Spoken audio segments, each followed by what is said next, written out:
Esto es cómo grabamos, cómo guardamos, cómo conservamos la música en Cosas que Sabemos. Volvemos en 7 minutos. Hace solo 120 años que podemos grabar y reproducir interpretaciones musicales, dándole a esta forma de arte una permanencia como la que tienen la literatura o las artes plásticas.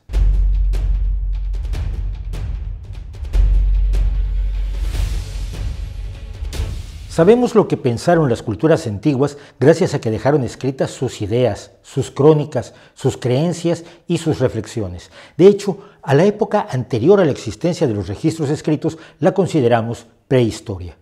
Sabemos también lo que esculpieron, lo que pintaron, lo que construyeron, al menos parcialmente, todas las culturas ancestrales. Pero no podemos escuchar los sonidos del pasado más allá de una grabación realizada en 1888 con el fonógrafo creado por Edison. De la música anterior a ese momento no tenemos más que una idea más o menos imprecisa. La única forma de preservar la memoria musical antes de grabar la música era utilizar un sistema de símbolos que representaran las distintas características de la música, sus notas, su ritmo, su sonido. Es lo que llamamos notación musical y su primer ejemplo es una tableta cuneiforme de hace unos 4000 años procedente de la ciudad de Nippur, en lo que hoy es Irak. Muchas culturas lo intentaron en distintos momentos, pero la mayoría de las formas de notación eran insuficientes e imperfectas. El desafío era tal que llegó a desesperar a teóricos como el arzobispo del siglo VI y VII, Isidoro de Sevilla, dueño de una enorme pasión por la música y quien creía que las leyes de la armonía regían a todo el universo, pero que concluyó con desánimo que era imposible hacer una notación musical precisa. Pasaron unos 400 años antes de que Guido d'Arezzo, monje benedictino italiano, desarrollara los principios de la notación que utilizamos hoy, con un pentagrama donde escribir las notas, su duración, el ritmo, las armonías y todo lo necesario para reproducir la música. Gracias a esta revolucionaria notación, conocemos las composiciones a partir del siglo XI. Tenemos, por ejemplo, las partituras de Niccolò Paganini, pero ignoramos cómo las interpretaba, cuáles eran los sonidos de su virtuosismo, ese que le ganó la admiración de sus contemporáneos. En 1857, el impresor francés Édouard Léon Scott de Martinville trató de reproducir el oído humano con un aparato que registrara visualmente el sonido usando una membrana elástica que lo transmitiera para accionar una aguja que dibujaba el movimiento en una superficie cubierta de hollín. Poco después, el también francés Charles Cros propuso que la aguja grabara o estriara una superficie metálica, de modo que al hacer pasar la aguja sobre los surcos, la membrana vibrara reproduciendo el sonido. Sobre estas bases, en 1877,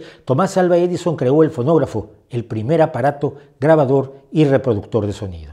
En 1888, el 29 de junio para ser exactos, un agente de Edison grabó Israel en Egipto, de George Frederick Händel, interpretado en Londres.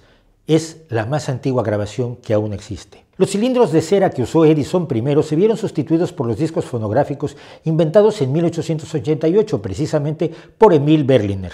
El proceso mecánico de reproducción se perfeccionó y en 1920 pasó a ser eléctrico, utilizando el micrófono que el mismo Berliner había inventado para la transmisión telefónica, además de una serie de dispositivos electrónicos para captar el sonido con mayor fidelidad. Los músicos interpretaban sus melodías ante micrófonos y grababan un disco maestro del cual se obtenía un vaciado invertido en platino, que se usaba entonces para imprimir muchos discos iguales en vinilo. La siguiente evolución fue la cinta magnética para capturar el sonido y a partir de él crear el disco maestro.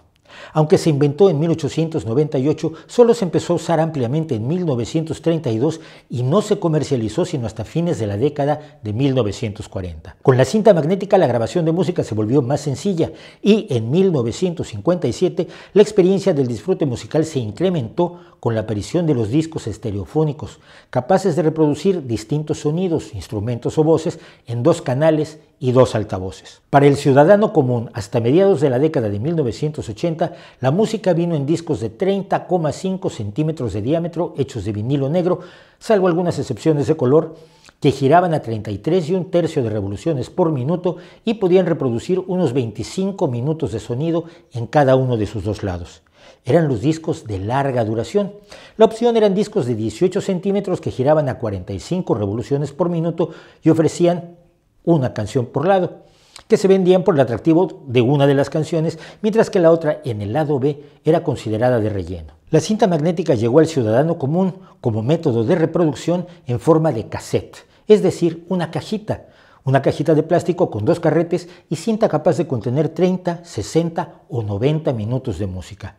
Fue eficaz competidora de los discos de vinilo de 1970 a principios de la década de 1990, impulsada por el primer sistema de reproducción portátil individual, el Walkman, abuelo del moderno reproductor personal MP3. Con el avance de los ordenadores o computadoras, el siguiente paso lógico era capturar y reproducir la música digitalmente, un sistema que llegó al público mediante el disco compacto o CD, capaz de almacenar cualquier tipo de información y en audio hasta 90 minutos de música. A fines de la década de 1980, el CD de audio empezó a desplazar a los discos de vinilo y a los audiocassettes, ofreciendo además la posibilidad por primera vez de copiar la música sin perder calidad, algo que no se podía hacer con los sistemas analógicos. El formato digital utilizado en el CD conserva toda la información de la grabación original y los archivos resultan muy grandes, de modo que se propuso comprimir esos archivos con una pérdida selectiva e indetectable de parte de la información. Lo logró el estándar de compresión de audio MP3, que reduce los archivos de música a una 11ª parte del tamaño original, permitiendo el desarrollo de los reproductores portátiles ya omnipresentes que hoy son parte de nuestros teléfonos. Por primera vez, nuestra cultura tiene memoria musical precisa para perpetuar a los grandes virtuosos. Trátese de Itzhak Perlman o Yngwie Malmsteen. Y cada uno de nosotros puede disfrutar de su música favorita como nunca lo hicieron nuestros ancestros. Un hecho cultural trascendente y una hazaña tecnológica al servicio de nuestro placer auditivo. Entre los audiófilos no hay tema más candente que la comparación entre la calidad de la música reproducida analógicamente en discos o cintas magnéticas y la música digital. Aunque los datos parecen favorecer a la música reproducida digitalmente, esto no basta para convencer a los amantes del vinilo. Lo único seguro es que, por desgracia, reproducir un disco de vinilo lo degrada un poco cada vez, lo va desgastando, mientras que la música reproducida digitalmente no pierde información sin importar cuántas veces se reproduzca, lo cual no deja de ser una consideración importante.